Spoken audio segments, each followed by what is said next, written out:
Sebastián Segers. Es un privilegio tenerte como invitado en este nuevo ciclo de Cita con la Historia, aquí en el Líbero. No sé si te voy a presentar, porque todo el mundo te conoce, pero eres abogado de profesión, eres académico, eres profesor, amante de la historia, amante del cine, pero por sobre todo, obviamente, has dedicado tu vida al periodismo. Eres un animal periodístico, esa es la verdad. Entonces, vamos al grano y dime cómo fue que nace tu vocación por el periodismo y cómo se desarrolla desde muy chico, tengo entendido. Bueno, ante todo, muchas gracias por la invitación, Patricia. Es un privilegio estar acá. Mira, la verdad las cosas es que algo yo creo que tiene que ver la sangre, porque curiosamente, investigando para atrás, yo he llegado a la conclusión de que todos mis antecesores tuvieron que ver con el periodismo de mi tatarabuelo.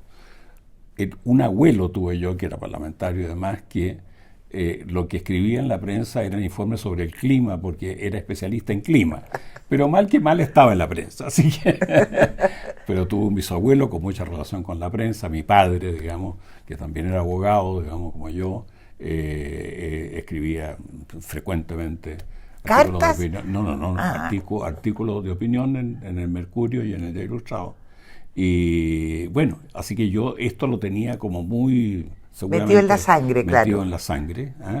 ¿Eh? Y luego ocurrió que mi padre, yo era el menor de 7 hermanos, mi padre enfermó y yo ya no podía, digamos, leer, y yo le leía, ¿no es cierto?, la prensa, las revistas y demás. En ese tiempo todos leíamos, desde los 8 años no había televisión, o sea, no era raro que un niño de 8 o 9 años leyera, no estoy diciendo que yo era un caso especial. Es muy cierto eso, porque, bueno, tú eres de la generación que cuando eras niño, 8 o 10 años, en la generación del 50, digamos. Exacto. Entonces, es muy distinta a la generación actual. Como dices tú leías el diario, vivías en el centro de Santiago, veías los cambios de guardia. Es decir, había una como cultura cívica que hoy día no la vemos. Tú puedes hacer como una especie de comparación. Es que yo creo que lo fundamental es lo siguiente: cuando hoy día, digamos, que tú tienes todo el medio audiovisual y en definitiva no tienes mucha gente, no tiene acceso o no quiere tener acceso a la prensa escrita. La prensa escrita es la única, es la que te ordena, ¿me entiendes tú? O sea, yo de los 6, 7, 8 años que comencé a leer prensa, la verdad las cosas es que todo se te va colocando en una gran estantería. Exactamente. O sea, yo viví la guerra de Corea mientras esperaba micro, digamos. O sea, y cuando caía cada ciudad, digamos, de... Claro, es la posguerra. Claro, o sea, el inicio de la Guerra Fría. Exactamente. Y así, de chico, claro. O sea, realmente eso. Y luego, naturalmente, digamos que tú vas colocando esto en un panorama en que no te enredas, porque sabes lo que está ocurriendo en distintas partes del mundo. Creo que esa era la gran ventaja que nosotros tuvimos. Ahora tú te educaste en el San Ignacio, por lo tanto hay una formación jesuita que todos sabemos cuál es, pero también ahí yo diría que se te acentúa el interés por el periodismo. Tengo entendido que ya estabas editando la revista El Colegio. ¿Cómo? Y también me interesa que cuentes un poco el ambiente del San Ignacio, porque tuviste al padre Hurtado si no de profesor, por lo menos de conferencista. Claro. Mira, San Ignacio es una experiencia. San Ignacio era mal colegio para mi gusto, pero en cosas que a mí me interesaban muy poco. O sea, yo creo que era mal colegio en los ramos matemáticos, en los ramos científicos en general, que no eran, digamos, mi especialidad, y sin embargo era muy, muy buen colegio en lo que se refería a enseñanza del idioma, práctica del idioma, literatura, en historia fundamentalmente. Yo tuve muchos años, digamos, al padre Walter Hannes, que luego fue Premio Nacional de Historia. De tal manera, digamos, que las cosas que a mí me interesaban estaban muy bien atendidas. Sí. Pero sobre todo los colegios de esa época eran colegios de vida entera, o sea... Desde 8 de la mañana a 6 de la tarde. De 8 de la mañana hasta las 8 de la noche. Claro. Fuera por castigo, fuera porque tú te quedabas, por lo que fuera. Pero en definitiva, lo extraescolar era tan importante como lo que se hacía en clase. Qué Y formación eso más distinta a la de hoy. totalmente distinta a la de hoy. Bueno. Entonces yo tenía todas las actividades Menos deporte, me imagino. No, menos deporte, pero sí de la barra. Yo fui organizador de ya, barra. ya. Eso sí. ¿Y el diario del colegio? Era la revista. ¿La revista? Era la revista del colegio. Ahí, digamos, fuimos redactores con Joaquín Villarino, que ha sido amigo mío toda la vida. Y hasta qué gran hombre, día, Joaquín. Y hasta hoy día, digamos, periodista. Sí. De tal manera, digamos, que eso partió a los 14, 15 años. A los 15 años, nosotros se nos hacía ir a la imprenta con los originales. No. O sea, llegar a la confección misma de la revista. No era un asunto solamente teórico, digamos, y eso impregna mucho. Ahora, en ese tiempo estaba recién surgiendo las escuelas de periodismo, pero tú decidiste quizás también por gen entrar a la Escuela de Derecho de la Católica. No, la verdad, la cosa es lo siguiente. Cuando yo, digamos, tuve que ir a la universidad, existía solamente la Escuela de Periodismo de la Universidad de Chile, que llevaba muy poco tiempo, 4 años, 5 años, se estaba recién, digamos, consolidando. Y a mí nunca tuve duda, digamos, de que yo iba a seguir Derecho, independientemente, digamos, que me gustaba ser periodista. Sí. Pero la verdad de las cosas es que Derecho te daba una formación general integral, que en ese momento periodismo no podía entregar. Esa era la verdad.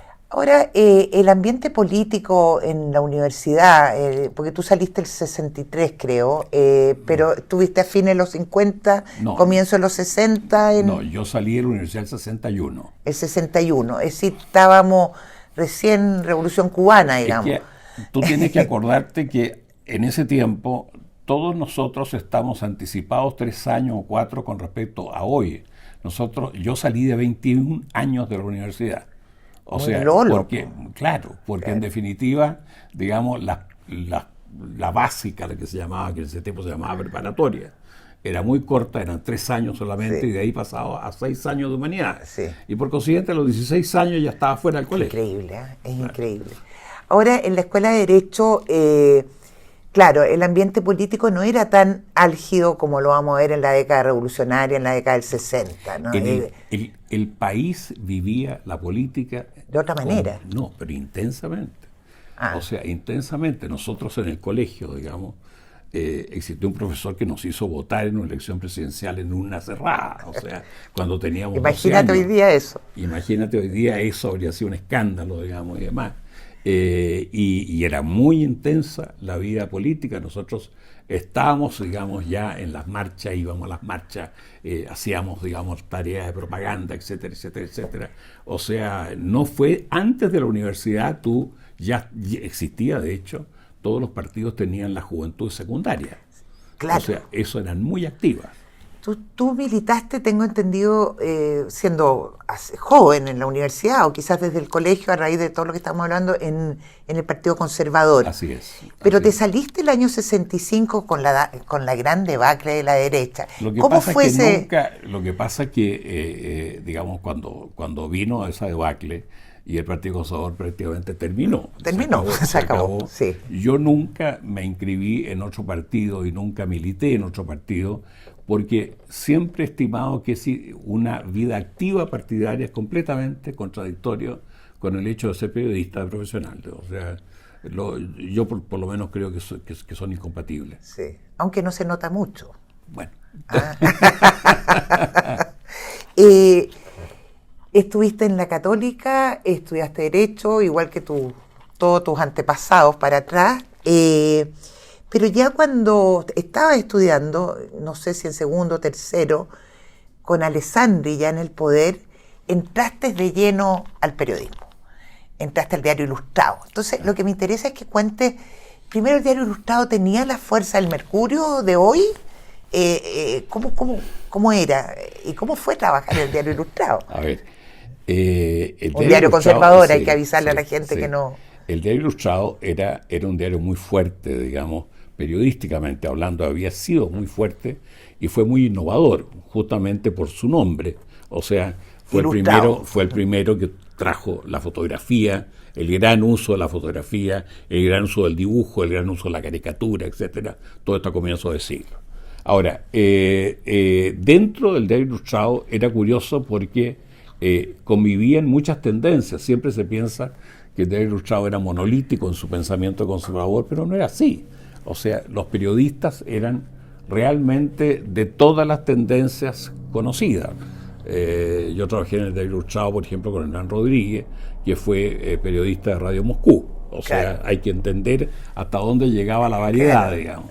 Y también estaba Federico Willoughby, que después fue secretario de prensa, ¿no es cierto?, del gobierno militar. Entonces, es decir, habían tendencias. Y justamente cuando nosotros con un grupo entramos a colaborar al diario ilustrado, teníamos 18 años, lo hacemos en una página especial que era la página 6 del día domingo, por eso se llamaba la página 6, que en definitiva tenía posiciones distintas a las posiciones editoriales del diario, lo cual era consentido y favorecido y estimulado por el director don Luis Silva, que existiera un grupo de juventud que en definitiva representaba dentro del gran pensamiento común, digamos, representaba matices de mucha importancia, distintos de lo que era la línea, digamos, oficial. ¿Y siempre fue tu interés escribir o reportear ya desde joven en el área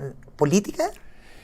No solamente. Yo tenía, a ver, lo que pasa es que cuando yo termino, digamos, la universidad, se produce una situación en la cual a mí me ofrecen, yo era muy joven, 22 años, me ofrecen la Secretaría de Redacción del Diario Ilustrado. Entonces yo me dedico totalmente durante 2 años a la Secretaría de Redacción y ahí me entrego completamente, digamos. Ahí sale el animal periodístico. Ahí sale el animal periodístico. Después existieron muchas vicisitudes, digamos, vino la candidatura, digamos, de Julio Durán, que un grupo grande de nosotros que trabajábamos en el Diario Ilustrado no la aceptábamos, no por ninguna objeción contra Julio Durán en lo personal, sino que porque en definitiva considerábamos que la alternativa radical, digamos, no era razonable en ese momento en Chile, y por consiguiente se produjo ahí una disputa, digamos, sobre el control del diario, después de la cual todos nosotros renunciamos. Y yo ahí tengo que bruscamente volver al derecho y a la profesión de abogado. Me tenías que sobrevivir. Exactamente, durante 6 o 7 años, digamos, abandonando esto, que luego logré volver a ello a través de la Escuela de Periodismo. Primero a través de la Escuela de Periodismo, fui profesor de la Escuela de Periodismo. Ahí lo más importante fue que logramos hacer un diario en las mismas plazos y horarios de un diario como La Segunda o la Última Hora, diarios de la tarde. Es decir, los estudiantes, digamos, hacían lo mismo. La práctica. Exactamente, una práctica, y este diario además se imprimía. O sea, después teníamos este diario que se llamaba Presente, teníamos La Última Hora y teníamos La Segunda. La segunda que yo luego iba a dirigir. Sí, dirigir por 25 años casi. Digamos, el juicio sobre el trabajo era sobre la base de diarios que habían tenido las mismas posibilidades. O sea, el desafío que tenían los alumnos era muy grande. Es decir, la formación era una formación fantástica. Y quizás de ahí salió una generación muy importante. Muy brillante, ¿Qué año estamos hablando cuando fuiste subdirector o director de la Escuela de Periodismo? 1966 al 68. Imagínate. Claro, hay una generación de periodistas ahí espectacular, que los vamos a ver actuar a lo largo del tiempo, y quizás por estas ideas que surgen de hacer un diario real y compararlo con los diarios. Además, la Escuela de Periodismo de la Católica en ese tiempo logró una cosa que fue notable, que fue que profesores de excelencia decidieran formar periodistas, y en el fondo fueron a hacer clases, no a través de créditos como se usó después, sino que especialmente a periodistas. Por consiguiente, por ejemplo, qué privilegio tener en la Historia de la Cultura, digamos, gente como Jorge Siles, por ejemplo. El boliviano. Claro. O tener en Economía a Pablo Barahona, o tener, digamos, bueno, y así te voy sumando, digamos, profesores realmente de relevancia. Claro. Realmente de relevancia. Sí, es una gran labor la que se hizo en la Escuela de Periodismo, porque el periodismo antes no existía como profesión, Claro. se llegaba por la práctica. Quería preguntarte que en la Escuela de Derecho, hablando de escuelas, de educación, tú tuviste una influencia tremendamente importante, no solo tú, sino que una generación más bien de la línea más conservadora y culta, la de Jaime Izaguirre. Cuéntame, Jaime Izaguirre, que es un ícono, bueno, yo soy historiadora, por lo tanto, para mí es un personaje tremendamente importante y sé que para ti también lo fue. Bueno, don Jaime, en primer lugar, era una persona que en sus clases, tanto de la católica como de la de Chile, era un profesor de un carisma muy, muy notable. Él frecuentemente a lo largo del año hacía también conferencias. Esas conferencias estaban abarrotadas de público. El Salón de Honor de la Católica, digamos, realmente no daba abasto para cubrir las conferencias de don Jaime, porque hablaba maravillosamente bien, era enérgico en todo su planteamiento. Y escribía como los dioses. Y escribía maravillosamente bien. Sí. Ahora, don Jaime además era una persona que se volcaba totalmente en los alumnos. Era una persona siempre disponible. Era una persona, digamos, que en definitiva uno podía hablar con él media hora o 3/4 de hora siendo alumno, que lo podía acompañar a su casa, a la calle Seminario de la universidad. Claro. ¿No es cierto? Que habían frecuentes círculos, digamos, con él. De tal manera que era una persona con la cual existía mucho contacto. Él fue además mi profesor guía, digamos, en la memoria, que después se transformó en un libro. Aníbal Pinto, que es un clásico. La historia política. Sí, Claro, Daniel Pinto, política. Muy buen libro, Cristian. Gracias. Sí. Así que, no, don Jaime era una persona digamos, él te escribía en las vacaciones, digamos, cartas, te fijas tú, escribía a muchos alumnos, no solo a ti. No, a muchos alumnos. Yo te lo preguntaba no solo por la importancia de un profesor en un hombre como tú, ¿no? En esa cultura que tú también manifiestas y que de alguna manera te la ha haber insuflado no solo el colegio, sino buenos profesores, sino porque creo que él fue también importante en la conformación de la revista o en la creación de la revista Portada. Claro. Estamos hablando ya gobierno de Frei, y tú como que vuelves al periodismo de alguna manera a través de esta revista que es de pensamiento más que de acción, pero en fin, ¿con quién estás ahí? Es una revista importante, revista Portada. Don Jaime, digamos, quedó muy afectado porque él era director del Departamento de Extensión Cultural de la Universidad Católica,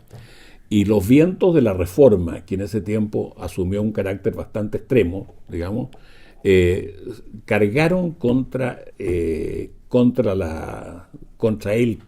digamos, en un ataque personal, digamos, bastante malévolo y bastante de mala índole. Estamos hablando del 67 al 69, claro. Exactamente. La toma de la universidad. A raíz de eso, Jaime Izaguirre salió de la Universidad Católica, digamos. Y la verdad, quien los impulsó siempre, en el breve periodo que hay, porque él fallece en el accidente del 68, sí, en septiembre, de tal manera que en ese breve periodo él nos impulsó a crear un órgano de expresión, ¿no es cierto? Un órgano de expresión que en definitiva reflejara un pensamiento distinto dentro de lo que existía en ese momento. ¿Quiénes estaban ahí? Porque son grandes personajes. Bueno, ahí estaba Gonzalo Vial, que tú lo has conocido, digamos, un gran historiador y amigo. Sí. Javier González también. Pero Javier González Cheñique, un gran profesor mío. Un gran historiador. Arquitectos como Jorge Swinburne, que era dibujante, digamos, de la revista. Gente de todas las profesiones. Ingenieros como Cristian Pérez y ¿cómo se llama? Y Infante. Y luego, digamos, la generación un poco más joven, digamos, que éramos nosotros, digamos, con Joaquín Villarino, Fernando Silva. Fernando Silva, otro gran hombre, claro, sí. Que siempre hemos un poco trabajado juntos, digamos. Pero hacían, yo leí por ahí, pero muero por tenerlo en las manos, hicieron un reportaje súper importante a la situación política que ya se estaba viviendo a fines, un poquito antes de la elección, el caso Bió, por ejemplo. Claro. ¿Te tocó a ti reportear eso? Así Era es. era como la primera manifestación, diría yo, en que los militares entran al ruedo, claro, de la política. ¿Cómo se vivió eso? En portada, nosotros, digamos, quisimos hacer una cosa que fue por lo más copiada de una revista muy, muy excelente que existía, francesa, Le Point, claro, que en definitiva tenía un informe, un dossier en el medio, en papel distinto, y ahí tenía reportajes sobre grandes asuntos que Punto habían Final conmovido también lo Francia. hizo. También, Sí. también. Y esto de tomar, digamos, lo que había ocurrido, digamos, con el movimiento de Bió, realmente tú te das cuenta que eso fue sumamente importante para lo que vendría después. Tremendamente importante. Y tú podrías como sintetizar para los jóvenes, sí, que no, porque es la primera manifestación en el fondo, militar. esa manifestación militar ocurre porque la situación de las Fuerzas Armadas ha llegado a un extremo, digamos, yo diría casi intolerable para ella. O sea, sueldos absolutamente, digamos, misérrimos, que impedían, digamos, mantener, digamos, la vida ordinaria, los oficiales. O sea, no se podía, ¿no es cierto? Reajustes justos permanentemente negados. O sea, en definitiva, digamos, cuando existía dinero del erario público que había que fabricar, siempre se recurría a lo que debió estar destinado a las Fuerzas Armadas. ¿Para qué hablar del equipamiento? ¿Para qué hablar de las armas? De tal manera que eran Fuerzas Armadas que sentían que tenían la responsabilidad enorme de defender al país en una situación vecinal nuestra que siempre ha sido complicada y siempre ha estado al borde, digamos, del riesgo, sin tener los medios. Bueno, Bió se hace cargo de esto en el norte, o sea, estalla una situación sumamente complicada en la cual el predicamento de él es exclusivamente de mejoramiento de la ¿Profesional situación. más que político, dirías tú? Totalmente profesional. Ya. Originalmente totalmente profesional. ¿Por qué asume un carácter político? Lo asume por dos razones. En primer lugar, porque encuentra al gobierno del presidente Frei Montalva extraordinariamente débil en esta materia, porque no tiene una política, digamos. No tiene política de defensa. No tiene política de defensa, y en definitiva el episodio de Bió va a significar que toda la gente que estaba ahí sale inmediatamente, digamos, hacia afuera. Pero sobre todo porque el Partido Socialista, la izquierda en general, tiene una veleidad también volcada hacia las Fuerzas Armadas. O sea, el Partido Socialista claramente estuvo por, si Bió le hubiera dado una entrada, el Partido Socialista habría estado con Bió. Eso es una cosa clara. Es muy interesante lo que dice, porque siempre se piensa que los militares solo están con la derecha, y esto veleidoso, yo creo que es decir, no es que crea, es decir, es la historia lo que lo demuestra. Pero el caso más común es el que tú estás señalando, digamos, es decir, el Partido Socialista tuvo vínculos con Bió o intentó tenerlo. Y en los años 30 fue así, y en los años 40 fue así, y Marmaduke y la República finalmente Socialista. Exactamente, Exacto. es un fundador del Partido Socialista. Sí, así que, es interesante porque se olvida, la historia se olvida. A raíz viene la elección de Allende. ¿Qué papel juega la prensa en general? Encuentro que es una prensa muy violenta. Si tú vas a los 70 a leer los diarios, es muy, muy violento el lenguaje. ¿Qué pasa ahí? Es la polarización, obviamente, pero ¿cómo surge esa polarización en los diarios? A ver, yo diría que la prensa, digamos, que existe en ese tiempo, en los 60, es inevitablemente una prensa muy partisana, muy comprometida. Sí.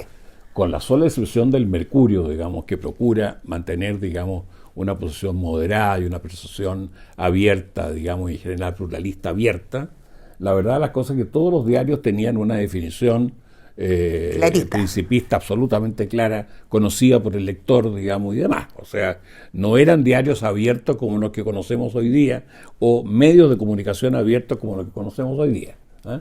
Ahora, eso comienza a modificarse porque, en definitiva, los diarios de esa época, más que desarrollar ellos directamente el reporteo de una situación para presentársela con su propia visión al lector, como editorial, digamos. Claro, lo que hacen es que dicen, a ver, sobre tal problema que se pronuncie el senador comunista, el senador radical y el senador liberal.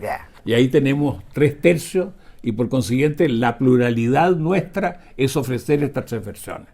Pero la verdad la cosa es que eso muchas veces no tiene nada que ver con la realidad de lo que se trata de... Exacto, eran interpretaciones de los hechos. Bueno, eso es un poco la deficiencia de la prensa de los años 60, que además de esto tenía muchas virtudes, como el hoy.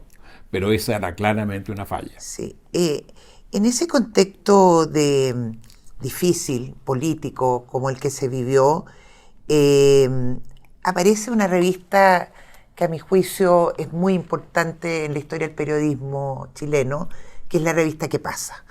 En el año 71. ¿En qué contexto nace y quiénes son sus fundadores? ¿Cuál es su objetivo?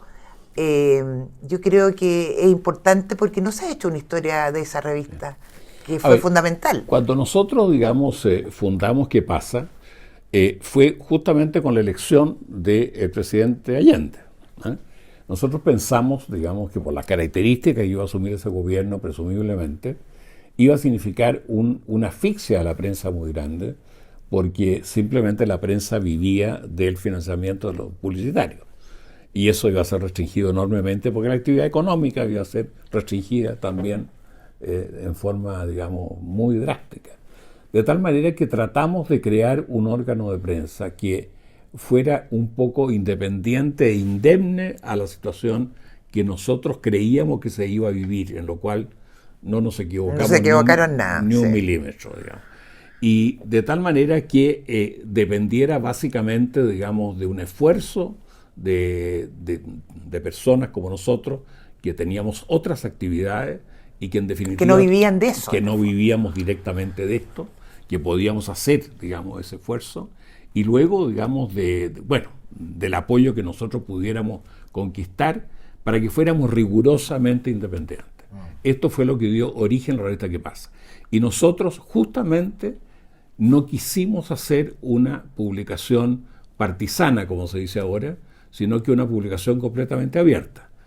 ¿Qué pasa? Partió con una sección que en ese tiempo era muy, muy extraña en la prensa, se llamaba Cara a la Opinión, en la cual habían justamente representantes de todos los sectores políticos, ¿no es cierto?, que cruzaban sus espadas toda la semana. O sea, Carlos Lazo, Pancho Carlos Bulnes. Lazo, Francisco Bulnes, digamos, demócrata cristiano como Jaime Castillo, digamos. El gran ideólogo de la DC. Exactamente, Julio Silva Solar, en fin. Bueno, todos ellos, digamos, no era solamente eso, sino que en las páginas informativas, políticas de la revista, también existía un rigor muy grande por la verdad de los hechos, sí, y por la no selección de hechos que convinieran a una tendencia, sí, digamos, o sea, en este caso la oposición, sí, aunque la revista ¿Qué pasa? Claramente era de oposición, era sin duda, pero no era una revista que, digamos, llamémoslo así, adaptara los hechos a su posición editorial, nada que ver. Es que también ahí estaba Gonzalo Vial, que siempre fue un hombre muy cauto, muy neutro, es decir, teniendo su pensamiento, obviamente. Él siempre fue muy profesional en el ámbito, igual que tú, en la manera de abordar, ¿no es cierto?, las temáticas. Entonces, es una revista que realmente hizo un aporte importante. Ahora, ya en el año 72, en plena UP, tú te fuiste, mientras seguías, supongo que en el ¿Qué pasa?, te fuiste a la revista El Domingo, es decir, entraste al Mercurio propiamente tal. En un periodo muy álgido donde el Mercurio había tenido una mala imagen. Acuérdate en el 67, cuando veíamos el letrero El Mercurio miente. ¿Te acuerdas de eso? Entonces, ¿cómo fue tu ingreso al Mercurio y con una imagen para la izquierda muy negativa y muy comprometida. Porque si bien es cierto, el Mercurio era bastante neutral, siempre fue asociado a la derecha. A ver, Y eso hay que despejarlo. A ver, primero, digamos, la verdad la cosa es que yo pasé al Mercurio desde otro diario, que era el Diario El Sur. En ese tiempo, el Diario El Sur era un diario muy fuerte de concepción, muy sólido económicamente y periodísticamente, y era un diario que si las cosas hubieran existido en forma normal, digamos, y no hubiera mediado una huelga y toma que le provocó el MIR, digamos, que impidió la salida del diario durante una cantidad de tiempo imposible para que un diario se mantenga, realmente el Diario El Sur habría tenido, como era el proyecto, digamos, tener una edición en Santiago, y habría sido un diario nacional. Ese era el diario del cual yo fui jefe de redacción hasta el año 72, en que pasé, como tú dices, digamos, al Mercurio. Una gran prensa regional, pero provista de una historia centenaria, de una gran opinión editorial, en fin. Eso era el Diario El Sur. Ahora, el Mercurio, digamos, cuando viene el tema de la reforma universitaria, ¿no es cierto?, y viene la presidencia en la FEUC, en la Federación de Estudiantes de la Católica, de Miguel Ángel Solar, digamos, en definitiva hay una concurrencia de personas que son, digamos, marxistas y que son cristianos, ¿no es cierto? Así es. Y lo que el Mercurio hace en un editorial, que fue justamente el motivo del letrero que se puso el Mercurio Ambiente, es decir, que estaban justamente estos dos grupos. En ningún momento dijo que este movimiento era comunista o marxista, dijo que era un hecho evidente que en esto existía esta tendencia. Esto fue aprovechado, llamémoslo así, para una campaña muy grande, digamos, por el Mercurio, porque evidentemente el Mercurio no iba a estar de acuerdo con una reforma que desnaturalizaba mucho del carácter del sello universitario, digamos, que tenían en ese momento los establecimientos de educación superior. Sí. La forma que tuvo se ha dicho que el Mercurio en un momento determinado, es decir, en el tiempo de la UP, realmente ahí tomó posición, porque todo lo que tú has dicho está avalado, digamos, por lo que tú lees en las editoriales, etcétera. Pero durante el gobierno de la Unidad Popular fue absolutamente contrario a un régimen que quería, obviamente, ahogar la prensa. Pensemos en que ustedes llevaron muy fuerte la campaña de la papelera no.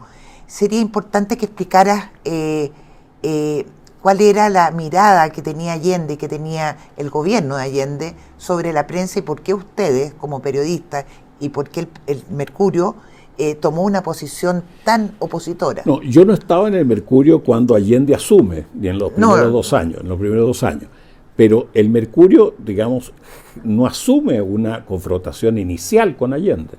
Todo lo contrario, dentro de su criterio, que ha sido por lo demás secular en la historia, de decir, mire, los gobiernos, digamos, nosotros tenemos que cooperar y colaborar con los gobiernos en cuanto estén en una senda de bien común y de bien público. Ahora, en el caso de Allende, Allende desde el comienzo manifestó su interés de prácticamente eliminar al Mercurio, lo dijo así en todas las partes, Sí. O sea, no había duda, digamos, con respecto a eso. Y quería manejar la prensa. Y la prueba de esto fueron las cosas que hizo contra los medios de comunicación. A ver. Primero, digamos, se dictó un decreto por el cual se declaraban los avisos productos de primera necesidad. Bueno, hoy día suena un poco raro, sí, un poco loco. Sí, pero tenía toda una finalidad, obviamente. Pero la finalidad claramente es lo siguiente: si tú fijas el precio de los avisos, impide el financiamiento, porque los diarios se financiaban, digamos, la mitad del financiamiento de los diarios dependía de los avisos. Si los avisos tienen precio fijado políticamente, ¿no es cierto?, obviamente que tú no los vas a poder vender en otro precio que no sea el fijado. Por consiguiente, ahogas la mitad del financiamiento, digamos, del diario. Eso por una parte. Luego viene el tema de la papelera. Dentro de las miles de cosas que el gobierno estatizó, compró A través de la Corfo. A través de la Corfo, bancos, etcétera. Industria o simplemente que fueron tomadas directamente. Y campo. Vino la tentativa contra la papelera. ¿Por qué fue tan importante? Sí. Fue muy importante porque era el único abastecimiento de papel de diario que existía. ¿Ah? No existía en ese momento abastecimiento de papel de diario desde afuera, externo, y por lo demás tampoco habrían existido los dólares que se necesitaban, porque los dólares pasaron a ser un producto prohibitivo. Sí.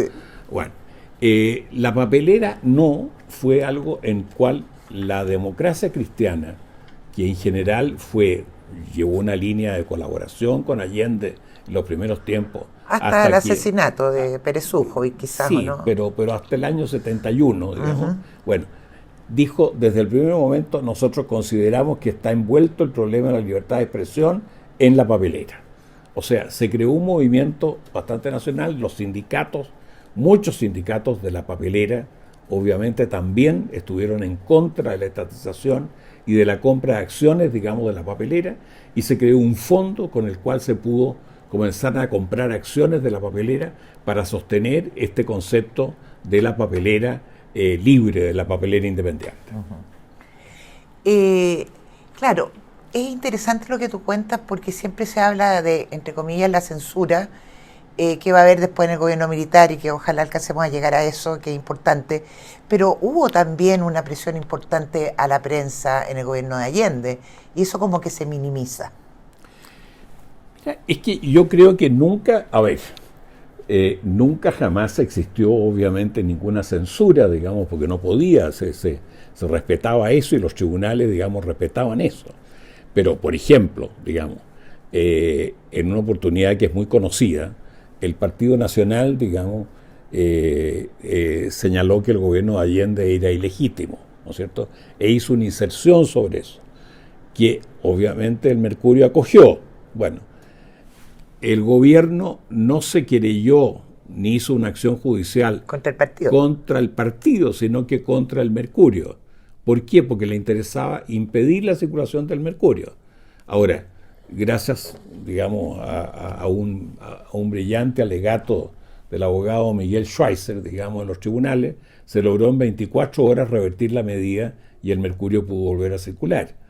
Pero esto ocurría todos los días, decíamos, o sea, un día se trataba de ocupar el Mercurio, otro día, digamos, había una presión sobre los sindicatos del Mercurio, en fin, las más distintas maneras, pero todas tendientes a callar y silenciar al diario. ¿Qué rol juega Agustín Edwards, familia dueña del Mercurio, en todo este proceso de defensa, digamos, de la prensa? ¿Y qué rol juega dentro del Mercurio? Se metía, porque después tú vas a ser director el 2006. ¿Qué relación hay entre el director y el dueño? ¿Y qué papel juega Agustín Edwards, que ha sido muy denostado por parte de la izquierda, en el sentido de que que es considerado uno de los personajes que impulsa el golpe a través del diario? A ver. Pregunta difícil, sí. Yo lo sé, Cristian, perdona. No, por favor. A ver. Agustín Edwards, igual que sus antecesores, igual que su padre, igual que su abuelo, digamos que es el fundador de la edición del Mercurio en Santiago, el papel fundamental que tenían como editores era nombrar al director del Mercurio. O sea, se nombraba al director y en definitiva, obviamente, digamos que existía una política, digamos, sugerencias, todo lo que tú quieras, pero finalmente el director era el único responsable. En un momento dado, cosa que pasó varias veces, no solamente una vez, el director no correspondía a lo que el editor del diario quería, bueno, ese director era removido, ¿no es cierto? Le pasó, digamos, en los años 40 a Clemente Díaz, por ejemplo, director del Mercurio. En fin, o sea... ¿Y Arturo Fonter? Y otro caso después. Pero te digo yo que estoy hablando, digamos, de que esto pasó no con Agustín Edwards Eastman, sino que también pasó con los otros Agustines. También pasó con los otros Agustines. Bueno, eso lo primero. Segundo, fuera de que, digamos, de Agustín, digamos, cuando llega la Unidad Popular, está la odiosidad que se ha despertado, digamos, que él considera que la única manera de defender y salvar al Mercurio es que él se desvincule totalmente del Mercurio y le entrega sus poderes al directorio del Mercurio, a la mayoría del directorio del Mercurio, y fundamentalmente a Hernán Cubillos. Y a partir de ahí... Otro gran personaje. Otro gran personaje. Y a partir de ahí, Agustín Edwards no tiene, durante los 3 años de la Unidad Popular, absolutamente ninguna intervención en el Mercurio. Desde luego que no recibe ningún dividendo del Mercurio, porque el Mercurio deja de dar utilidad y pasa por una situación económica sumamente aflictiva. Digamos, de tal manera que él va a trabaja en ese momento en la Pepsi-Cola, digamos, en Europa y en Estados Unidos, y no tiene ninguna relación con el Mercurio. Las decisiones que se toman en el Mercurio se toman en Chile por gente que está en Chile. Es el fondo del asunto. Sí, no, es interesante aclararlo, ¿no es cierto? Ahora, la situación se pone cada vez más compleja, más difícil. Tú ya estás en la revista El Domingo, el 72, donde la política no juega un rol tan importante ahí, pero al estar en el Mercurio, obviamente estás al tanto de todo lo que está pasando, de lo que pasó el 72, el paro de octubre. ¿Cómo viviste tú la UP, pero como periodista? Claro. ¿Me entiendes? Porque una cosa es vivirlo como un ciudadano común y corriente y otro es estar en las pautas. ¿Hasta qué punto el periodista pone también la revista los temas? El Domingo en ese momento era, digamos, una publicación que salía, se publicaba y se distribuía junto con todos los diarios regionales para aprovechar las prensas nuevas que había, digamos, importado la editorial Lord Cochrane. Era una prensa offset de gran calidad de color y demás, y era una publicación de contenido abierto, general, magacinesco y de cultura, que circulaba en todo el país, tenía un peso nacional, digamos, sumamente importante. Pero yo, por ser director de la revista El Domingo, integraba un comité de directores del Mercurio, en el cual estaba el director del Mercurio, el subdirector, que era Arturo Fonten, el director, que era René Silva, y los directores de los otros diarios, de La Segunda y de Las Últimas Noticias, ¿no es cierto? Este comité, digamos, de directores en conjunto con la gerencia y la presidencia del diario, que en ese momento era Hernán Cubillo y Fernando Lenis, se reunía, digamos, para intercambiar todos los aspectos que eran comunes de defender en una situación que era sumamente difícil. O sea, a través de eso yo tuve evidentemente una participación en la política general que tenía la empresa El Mercurio, no el diario El Mercurio, en el cual yo no tuve ninguna intervención hasta el año 74. Ustedes ya captaban desde dentro y porque estabas en el Que Pasa y vinculado con mucha gente, ustedes captaban que el 11 venía, digamos, ya a partir del tanquetazo para adelante. Yo, todo Chile, todo Chile, pero por dentro es distinto, creo yo. Pienso que me hubiera encantado ser periodista en ese momento. ¿Cómo viviste tú ese 11? ¿Tuviste que salir a la calle a reportear? No creo, porque ya eras director. Bueno, el 11 mismo lo que ocurrió fue que nosotros fuimos avisados, digamos, temprano ese día, que el diario se dividía, esto estaba previsto, la verdad las cosas, la división del diario en 2 equipos. Un equipo se iba a quedar con el diario editándolo en compañía. Ese equipo quedó bajo la dirección de Arturo Fonten, que era el subdirector del Mercurio. En la calle Compañía. En la calle Compañía. Y otro equipo iba a estar, digamos, preparado para editar el diario en la editorial Lord Cochrane en Cerrillos, ¿no es cierto? Ese equipo se juntó en las oficinas que tenía la editorial Lord Cochrane en Providencia, ¿no es cierto? Sí, en Seminario creo. Providencia con Romandía, un poco antes de Romandía, un poco Romandía. De tal manera que nosotros nos juntamos, dirigidos por René Silva, ¿no es cierto? Porque la idea es que podíamos sacar el diario en cualquiera de las 2 partes, siempre que fuera inviable, digamos, en una, se sacaba en el otro. Bueno, y ahí a nosotros nos tocó ver el bombardeo de La Moneda, digamos, y la verdad las cosas, Patricia, que cuando se habla de que la gente sacaba champán, digamos, obviamente nosotros no éramos en absoluto partidarios del gobierno de Allende, pero yo, lejos de sacar champán, yo realmente tuve un pesar enorme, o sea, fue una conmoción el bombardeo de La Moneda, era con todo lo que significaba, con todo lo que significaba de historia. No sabíamos en ese momento que se iba a perder hasta el acta de la independencia, digamos que se iba a quedar todo eso incendiado. De tal manera que el ambiente era de congoja, era de tragedia, no era de alegría ni de júbilo, ¿no es cierto? A lo mejor alguno ha podido tener un ambiente de júbilo, pero era, digamos, de acuerdo a los terribles 3 años que se habían vivido de desabastecimiento, de vulneración completa del derecho, ¿no es cierto? Y de las amenazas tan graves como la de la Escuela Nacional Unificada, que era poner toda la educación al servicio del socialismo totalitario. Así fue. Se nos va a quedar en el tintero la segunda, que para mí es vital, porque ahí estuviste 25 años y le cambiaste, al final cambiaste el sentido, yo diría, quizás una palabra fea decirlo yo, pero como que profesionalizaste el diario, porque era un diario más bien nacionalista. Pero una sola pregunta porque tengo que cortar. ¿Cómo fue esa experiencia maravillosa en la segunda? ¿Cómo lograste ese cambio y convertirlo en un vespertino el más leído, digamos, en la historia de Chile? Yo tuve 6 meses de que asumí la segunda el año 81 para dar un vuelco y decir que este diario realmente estaba abierto a todos los sectores del país. Y con un equipo extraordinario, digamos, en que estaba Pilar Vergara y existían muchos otros periodistas, digamos, que estuvimos realmente comprometidos en esta tarea, aparte de columnistas de todas las tendencias también. La segunda fue el primer columnista que tuvo a un socialista, digamos. Primer diario con un socialista, claro. Y el primer diario que tuvo apertura política real, digamos, o sea, absolutamente abierta. De tal manera que nosotros en estos 6 meses probamos que teníamos una información absolutamente fidedigna y abierta.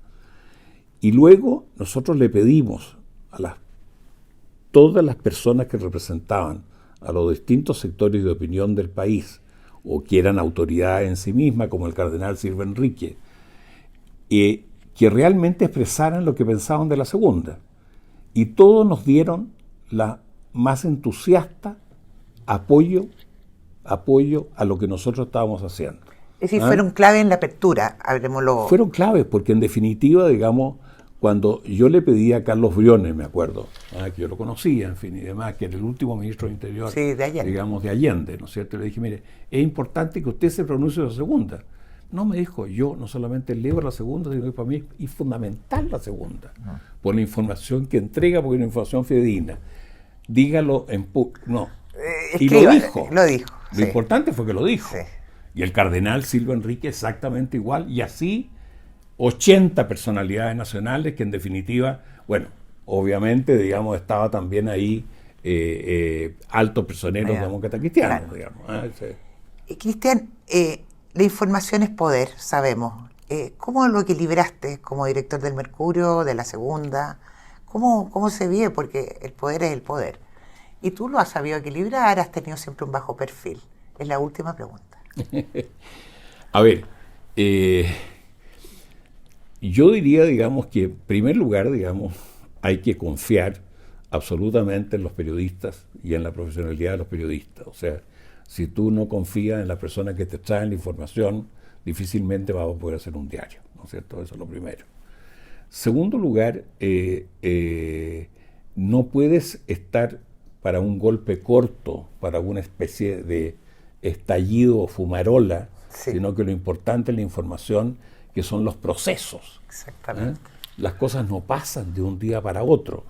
Hoy día se pretende, por ejemplo, decir que esta conmemoración que tenemos, digamos, de los 50 años, ocurrió un día. No, si esto venía desde los años 60. Fue una crisis que afectó al Estado chileno por la violencia desde los años 60 y que culminó en tiempo de la Unidad Popular.